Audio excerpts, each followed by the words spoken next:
So ఇక్కడ మెయిన్గా 2 points. ఆ రోజున జగన్ గారు జైల్లోంచి బయటకు వచ్చినట్టు నేను దాసరి కిరణ్ కుమార్, లోకేష్ అనబడే ఒక జైల్లోంచి బయటకు వచ్చాం. అని విడుదలయ్యి ఈ గ్రాండ్ సక్సెస్, ఎక్స్ట్రాడినరీ రెస్పాన్స్ వస్తుంది అన్ని చోట్ల మీరు వింటారు. So I think on that occasion we called for this success meet. So yeah, ఏదైనా ప్రాంప్ట్ చేయండి, ఏదన్నా అడిగితే దాని మీద. ఇన్ని స్ట్రగుల్స్ మధ్యలో ఇన్ని వారియర్స్ లాగా వచ్చారు కదా, ఎట్లా ఫేస్ చేసి వచ్చారు అనేది మీ మాటలో కానీ దాసరికన్ గారి మాటలో కానీ. మా దగ్గర వ్యూహాలన్నీ లేవు, ఎందుకంటే మేము డైరెక్ట్గా మాకున్న కాన్స్టిట్యూషనల్ రైట్ మీద మేము సినిమా తీసాం. దాన్ని వాళ్ళు ఎదుర్కోవడానికి వేరే వేరే వ్యూహాలు వేశారు. మేము మాత్రం క్లియర్ కట్గా ఒక లీగల్ ప్రాసెస్లో ఆన్ ద రైట్లో వెళ్ళాం. అప్పుడు నాకు కిరణ్ గారికి కానీ మా ఎవ్వరికి కానీ వ్యూహం అనేది లేదు. వ్యూహం అనేది ఉట్టి వాళ్ళే చేశారు. వాళ్ళు తీసుకున్న వ్యూహంలో అంటే వాళ్ళ గోతిలో వాళ్ళే పడ్డారు. ఎందుకంటే ఇది ఈ టైంకి రావటం అనేది మాకు చాలా అడ్వాంటేజ్ అయిందని నాది కిరణ్ ఫీలింగ్. బికాజ్ అది దీనికి మాత్రం కంప్లీట్ క్రెడిట్ నేను అంతకుముందే చెప్పినట్టు ద గ్రేట్ లోకేష్ గారికి ఇస్తున్నాను. లోకేష్ జైలు అంటే అదే కదా. ఇప్పుడు సినిమా మేము బయటికి రావడానికి మేము ప్రయత్నిస్తున్నప్పుడు లోపల అడ్డుకుని ఒక 53 రోజులు దాన్ని ఆపారు. సరిగ్గా అన్ని రోజులు చంద్రబాబు నాయుడు కూడా జైల్లో ఉన్నారు. సో దానికి రివెంజ్గా ఈయన మా సినిమాని జైల్లో పాడేశాడు 53 రోజులు. సో ఫైనల్గా ఆయన విడుదలైనట్టే మేము కూడా విడుదలై ఈరోజు సినిమా విడుదలైంది. అది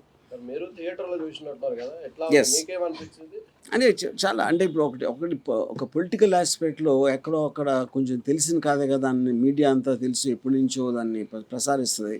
ఇందులో కొత్తగా ఏముంటుంది అని అనుకునే వాళ్ళకి ఇవాళ సినిమా చూసిన తర్వాత understood it is about behind the scenes, not about already మీకు ఓపెన్గా మీరు చూసింది ఏది నేను సినిమాలో టచ్ చేయలేదు. నాకు ఎక్కడో ఒక డౌట్ ఉండేది, ఇది అర్థమవుతుందా ఇలాగ చేస్తే అది అని. But from the response I could see that they very clearly understood audience. Yeah,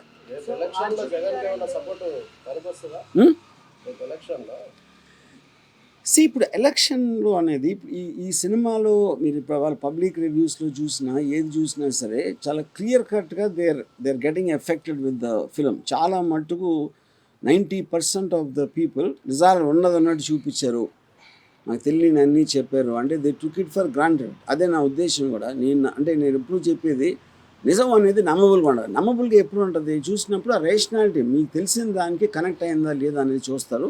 అది 100% అయ్యిందని చాలా క్లియర్ కట్గా మాకు వచ్చిన రెస్పాన్స్ బట్టి, మేము చూసిన రెస్పాన్స్ బట్టి తెలుస్తుంది.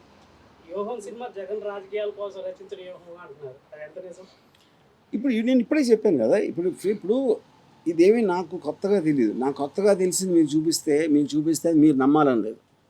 మీ ఆడియన్స్ నమ్మబుల్గా ఉన్నప్పుడే కదా అది సక్సెస్ అయినట్టు. నేను చెప్పేది లేకపోతే ఎవరో చెప్పింది కాదు కదా. యా, మీరు జగన్ హీరోగా అని చెప్తున్నారు కానీ ఇది యాక్చువల్లీ చంద్రబాబు నాయుడు, పవన్ కళ్యాణ్ గారు ఎక్కువ హీరో లాగా ఎక్కువ టైం స్క్రీన్ మీద ఉన్నట్టుగా చెప్తున్నారు బయట. అంటే ఇప్పుడు నా ఉద్దేశంలో ఈ సినిమాలో చంద్రబాబు నాయుడు గబ్బర్ సింగ్.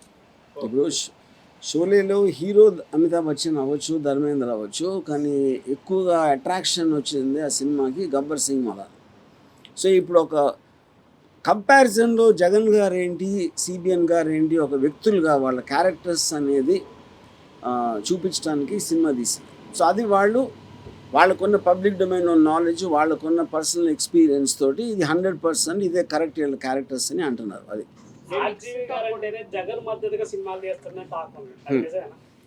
నేను చాలాసార్లు ఇది కూడా చెప్పాను. ఇప్పుడు నాకు జగన్ గారి మీద చాలా మంచి ఇంప్రెషన్ ఉంది. ఎందుకంటే నేను ఓదార్పు యాత్ర టైం నుంచి నేను ఆయన స్టడీ చేస్తూ వచ్చాను. ఫస్ట్లో జగన్ అభిమాని అని కాదు, యాజ్ నాకు ఫిల్మ్ మేకర్గా నాకు ఒక పర్టికులర్ పర్సన్ మీద ఇంట్రెస్ట్ వస్తుంది. బాల్ ఠాకరే మీద సర్కార్ తీశాను అంటే బాల్ ఠాకరే అభిమాని అని కాదు కదా, ఆ మనిషి కథ చెప్పదగ్గ సబ్జెక్టు, ఒక డిజర్వింగ్ సబ్జెక్ట్ సినిమా తీయడానికి అనే ఇంప్రెషన్ కలిగి తీయటం జరిగింది. దీంట్లో చాలా మంది అడుగుతున్నారు, వన్ సైడ్ లాగా ఉంది. సెకండ్ హాఫ్ లో చూస్తే పవన్ కళ్యాణ్ గారు ఏదో ఒక కామెడీ పీస్ లా చూపించారు, వన్ సైడ్ లా ఉంది. అంటే ఆర్జీవి గారు ఎప్పుడు చూపించినా సరే 2 sides క్లారిటీ నిజం అనేది చెప్తారు అని చెప్పేసి ఇప్పుడు 1 side 2 side అని క్వశ్చన్ కాదు. వాళ్ళు నిజ జీవితంలో ఇప్పుడు చంద్రబాబు నాయుడు గారు కంటిన్యూస్గా వ్యూహాలు పని ఎన్టీ రామారావు గారిని బ్యాక్ స్టాప్ చేసింది అందరికీ తెలుసు. అందులో 1 side 2 side ఏముంది? పవన్ కళ్యాణ్ ఏ మాత్రం ఒక తలా తోక లేకుండా మాటికి మారుస్తూ ఉండటం అనేది మీరు ఎప్పటి నుంచో చూస్తున్నారు. నేను కొత్తగా చేసింది ఏమి లేదు. అంటే బాగా నేను ఇందులో ఏది కూడా జరగని నేను చూపించలేదు. అంటే ఇప్పుడు ఎన్టీఆర్ గారు బ్యాక్ జాబ్ చేశారు, ఇట్లా వాళ్ళ ఫ్యామిలీ వాళ్ళే ఎప్పుడు దాన్ని ఒప్పుకోలేదు కదా, బట్ మీరే అంటే అది కదా వాళ్ళ ఫ్యామిలీకి అభిమానం లేక ఒప్పుకోలేదు. అందుకనే కదా ఆయన కంట్రోల్ చేసింది. వాళ్ళ ఫ్యామిలీ తప్పు చేస్తే ఎన్టీఆర్ ఫ్యాన్గా నేను ఎందుకు తప్పు చేయాలి? యా సార్ ఆర్జీవీ చరిత్రలో success meet first time release తర్వాత ఏం సార్ రీజన్? అంటే ఇంత ప్రసవ వేదన పడి ఇన్ని కష్టాలు ఎప్పుడు పడలేదు కాబట్టి ఇది కొంచెం ఎక్స్ట్రాగా సెలబ్రేట్ చేద్దాం. అతి త్వరలో చాలా పెద్ద పార్టీ కూడా ఇవ్వబోతున్నాం. లోకేష్ పార్టీ లోకేష్ కా ఏది పార్టీ ఇస్తాడు లోకేష్ కా? Lokesh is always welcome. Any time red carpet వేసి ఉంచుతాం ఇక్కడ ఆర్జీవీ డ్యాన్లో. సెకండ్ పార్ట్ ఉందా సార్? మళ్ళీ కంటిన్యూషన్ ఇది ఉంది కదా శపథం. నేను చెప్పాలంటే వ్యూహం అనేది శపథం సినిమాకి ట్రైలర్. యాక్చువల్గా నిజం అస్సలు కంటెంట్ అంతా శపథంలో ఉంటుంది. ఇప్పుడు ఉండదు. ఎందుకంటే ఆ ప్రాసెస్ అంతా కూడా ఏదైతే అబ్జెక్షన్స్ రైజ్ చేశారో అదంతా సిమిలర్గా ఉంటుంది. సో ఇది ఆల్రెడీ మనం చేసాం కాబట్టి ఆటోమేటిక్గా దానికి ఉండదు. కానీ ట్రైలర్లో చూస్తే అన్ని పేర్లు ఒరిజినల్ పేర్స్ అన్ని ఉంటాయి. ఇప్పుడు సినిమాలో చూస్తే మొత్తం పేర్లన్నీ మారిపోయినాయి. అది సెన్సార్ వాళ్ళు. సార్ మీ టార్గెట్ టీడీపీ లోకేష్, చంద్రబాబు లోకేష్, కానీ దీంట్లో చిరంజీవిని పవన్ కళ్యాణ్ కూడా చిరంజీవి లాగారు. ఎందుకు? అందరూ పార్ట్ అండ్ పార్సలే కదా. నేను అప్పుడు జరిగిన కథ చెప్తున్నప్పుడు ఎవరెవరు దాంట్లో important persons, Pawan Kalyan is very important character in the film. ఆయన brother is a megastar, obviously, and Prajarajyam party పీటర్. So all of them are involved in somewhere or the other on the political zone. Chiranjeevi garu అప్పుడు YS గారికి support చేస్తూ ఆయన party రిలైన్ చేశారు ఆ టైంలో. కానీ ఆయన కూడా దీంట్లో కమెడియన్ గా చూపించారు. కమెడియన్ నేను చూపెట్టలేదు. వాళ్ళు కలిసి ఇప్పుడు పవన్ కళ్యాణ్ ఉంటే ఆ సీన్ కామెడీ లాగా అనిపిస్తుంది. అది బయట అన్నా ఏదైనా అది దట్ ఈస్ నథింగ్. నేను కమెడియన్గా ఎవరిని చూపించరా. ఇప్పుడు ఉదాహరణకి నేను సినిమా రిలీజ్కి 3-4 నెలల ముందు ఒక 2 ఫొటోస్ పెట్టాను. పవన్ కళ్యాణ్ నేల మీద పడుకుని గాలిలో మాడుతూ ఉంటాడు. అది దాని తర్వాత తను ఎగ్జాక్ట్లీ అదే చేశాడు సిబిఎన్ గారు అరెస్ట్ అయినప్పుడు. సో నేను ఆ సైకలాజికల్ స్టడీ చేసి నాకున్న ఎబిలిటీ తోటి వాళ్ళని క్యాప్చర్ చేసి ప్రొజెక్ట్ చేయడం జరిగింది. ఇది మీరు చేసిన సైకాలజీ మీద ఊహించి చెప్పిందా? నిజంగా వాళ్ళ క్యారెక్టర్స్ ఎలా ఉంటాయి?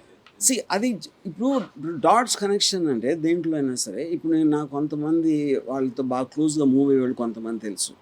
కొంత పబ్లిక్ డొమైన్లో ఉంటుంది. కొంత ఏమో చదివి ఈ రీజన్కి అయ్యి ఉంటుంది అంటే 100% ఇదే జరిగి ఉంటుంది అని కాదు. ఇప్పుడు ఫర్ ఎగ్జాంపుల్ చిరంజీవి గారు ఒక డైలాగ్ ఉంది, క్షవరం అయితే కానీ వివరం తెలియదు. ఇప్పుడు ఆయన అదే లైన్ అన్నారా లేదా అనేది పాయింట్ కాదు. చిరంజీవి గారు ప్రజారాజ్యం పార్టీ పెట్టారు. అది ఆయన చేసిన విధానం పవన్ కళ్యాణ్కి నచ్చలేదు, అందరికీ తెలుసు. అందుకనే కదా జనసేన పార్టీ, లేకపోతే ఎందుకు పెడతాడు? ప్రజారాజ్యాన్ని ముందు తీసుకెళ్తారు కదా. నా నిర్ణయాలతో చేస్తాను కాబట్టి తన సొంత పార్టీ పెట్టుకున్నాడు. అప్పుడు ఎవరైనా సరే నేను ఇప్పుడు సలహా ఇచ్చాను అనుకోండి ఒకళ్ళకి, అది వద్దు అని చెప్తే అది వెళ్ళి చేస్తే ఫెయిల్ అయితే దానికి ఎంతో కొంత ఆనందం వస్తుందా కదా. మనిషిగా నేను చెప్పేది మనిషి సైకాలజీ ప్రకారం.